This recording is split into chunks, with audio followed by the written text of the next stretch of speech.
Hello there everybody, this is me Ethan here and welcome back to another LEGO video, and today I'm here with my friend Star Wars Duel of Fates on YouTube and Instagram, and today we'll be ranking every LEGO Harry Potter set that is released for 2020. Starting off at number 12 on the list is the Harry Potter and Hedwig polybag. Now, to be honest, this is actually a really good polybag, but the Harry Potter minifigure is pretty common, but the new Hedwig piece is pretty cool, although it's in almost every other set. It's a decent little polybag, but obviously it's not one of the most amazing things ever, so that's why it's at the bottom of this list. For number 11 on this list, we have the Hogwarts Students Accessory Set. And this is a really nice set. I like how it includes a Hufflepuff student, Ravenclaw student, Gryffindor, and Slytherin. And it also helps you expand your Hogwarts collection if you get all the playset versions. And they are nice figures to have around on display. Yeah, I agree. Now, it's a pretty basic set, that's why it's lower on this list, but it definitely is a nice little expansion for your Hogwarts setup. Yeah, and you can build more armies. Maybe you can build a little army and maybe put your Sigfig head on some of the torsos. So now at number 10 is the recently revealed The Monster Book of Monsters. This is a pretty epic set similar to Headwig, but it's just lower on this list because there are other ones that we think are better, even though this still is a really cool set, and I really love the way that it's built. All these stickers, or at least I think there's stickers on there, just add to a lot of detail, and it's just a really iconic part of Prisoner of Azkaban. The Draco Malfoy minifigure is alright, so overall it's a pretty decent set. Number 9 on this list, we have the Harry Potter Advent Calendar, and I gotta say, this is much better, in my opinion, better than the first ones. Considering I got the first one, and the builds were okay, and the minifigures were okay, this one I actually really like. The only thing that's a little disappointing about this set is that we get the Ron minifigure, Harry, and Hermione from the Clock Tower, which makes them not really exclusive anymore. Yeah, I definitely agree. Some of the side builds, or mini builds, excuse me, are definitely a lot better than the previous ones, such as the Hogwarts Castle and Goblet of Fire. And it also expands on the Yule Ball from the previous set from last year, which is really fantastic. Number 8 on the list, we have the Hogwarts Room of Requirement. I like how it expands onto the other Hogwarts sets. It goes right next to the Astronomy Tower, and I really like the play feature where you can knock down all of Umbridge's little signs, and the door sort of reveals itself by a little sliding panel, which is really nice. Yeah, and the little mirror as the side build is really awesome with the original Order of the Phoenix and Cedric Diggory. I think that's a really cool detail. And of course, the Patronuses you can't forget about. And also, the minifigures all have new prints on the torsos, which is really nice to get. Yeah, it's a really nice set. At number 7, we have the buildable Headwig set. Now, this set is extremely innovative because you can crank this thing on the side. I don't know exactly what it is. It's like a little handle, and you can spin it around, and it makes the wings flap, which is just super cool. Also, the little tile that says Headwig on the bottom is pretty neat. The minifigures are alright. Obviously, the main focus is the build. I love the way the eyes look, too, and the letter. And overall, it's just a super cool set that you can have on display. Yeah, I totally agree with that. Number 6 on the list, we have Forbidden Forest Umbridge's Encounter. And the one thing I really don't like about the set is how we're getting another Umbridge figure. I know that, everyone, it's the Order of the Phoenix, and she was one of the main characters in that movie. But I liked when she was just exclusive to the Bricktober pack. Even though this is not the same version, I just don't really like her inclusion in the set. Anyway, the ogre little guy build, or I don't know what it's called, looks really nice. A big fig. I like how it's not actually a big fig, and it's just a brick built figure. The minifigure for Harry is just plain. I didn't like it when it came in the burrow. So Hermione has a new torso, which is really nice. Yeah, I like the two centaurs, and the tree build is nice. I like how it opens up. You can sort of put a little minifigure in there. Yeah, Grop, he's definitely a really cool build for sure. I definitely really like him.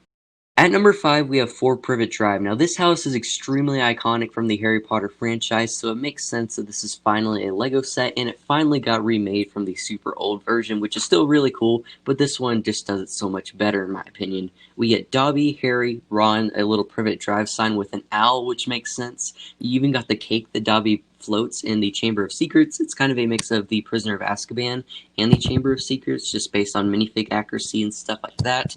I really love the bush build on the front. The interior is great. It all makes sense. The little function with the mail is really awesome. Makes sense as well with the Prisoner of Azkaban. And every little detail in the house is awesome. And then finally, the Ford Anglia, while it was in the Whomping Willow set, does make sense to be included in here. For me, the inclusion of the Ford Anglia in this set was actually good.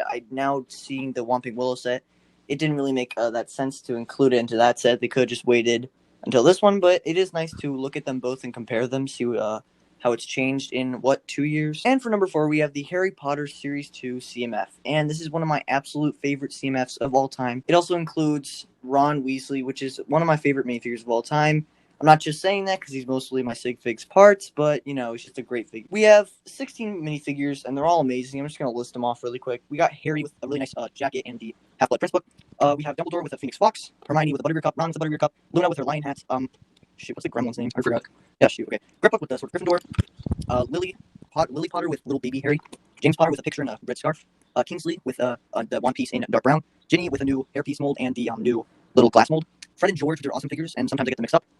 Neville with the Book of Monsters, Bellatrix in her prison outfit, Moaning Myrtle. I really like on Moaning Myrtle. She has a light blue color scheme, and the old Hogwarts robes are all ripped and torn and really nice. And for the last figure, Professor Sprout. Yeah, these figures are definitely really awesome, and if you've seen my previous video, you guys know that I like this series more than the first. The first one's still great, but this one just does so much more, has more unique characters and more unique outfits, and it's such a good range of characters.